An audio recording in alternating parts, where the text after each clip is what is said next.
ते 14 ते 18 सलग मी 4 वर्ष अध्यक्ष होतो. त्यावेळेला रोहित पवार नावाचे ग्रस्त राजकारणामध्ये नव्हतेच.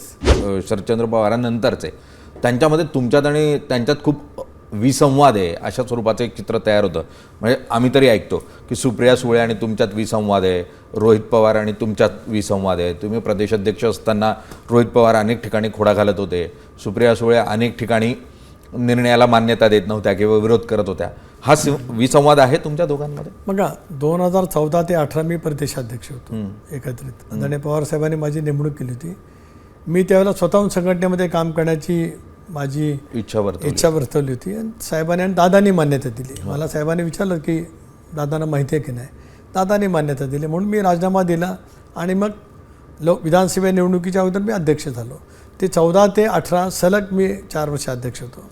त्यावेळेला रोहित पवार नावाचे ग्रस्त राजकारणामध्ये नव्हतेच.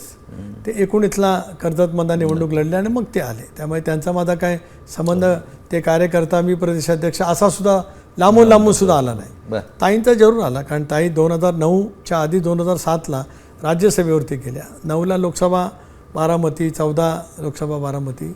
एक उत्कृष्ट संसदपटू, पक्षातली एक भूमिका, युवती संघटन उभा करण्यामध्ये देशातल्या राजकीय पक्षामध्ये राष्ट्रवादी काँग्रेस पक्ष एक, त्याच्यामध्ये सुप्रियाताईंचं योगदान मोठ्या प्रमाणात राहिलं. त्यामुळे संवाद आमचा उत्तम होता. कधी असं काही मतभेद किंवा असं काही नव्हतंच त्याच्यामध्ये काय. कारण पक्ष म्हणून पक्षाच्या चाकोरीमध्ये दिलेले निर्णय पक्षश्रेष्ठींनी, आदरणीय पवार साहेबांनी असतील, दादांनी असतील, सहमतीने घेतलेले पक्षाचे निर्णय असतील, ते करण्याचं काम माझ्याकडनं होत होतं. आणि त्या 4 वर्षामध्ये मी 4 वेळा महाराष्ट्र दौरा केला.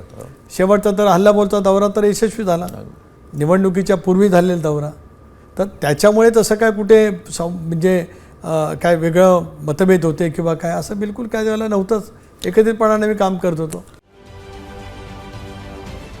महाराष्ट्रातील सर्व बातम्यांचे विश्वासार्ह व्यासपीठ, सकाळच्या सर्व सोशल मीडिया प्लॅटफॉर्मला लाईक, फॉलो आणि सबस्क्राईब करा. तसंच सर्व नोटिफिकेशनसाठी बेल आयकॉन प्रेस करायला विसरू नका.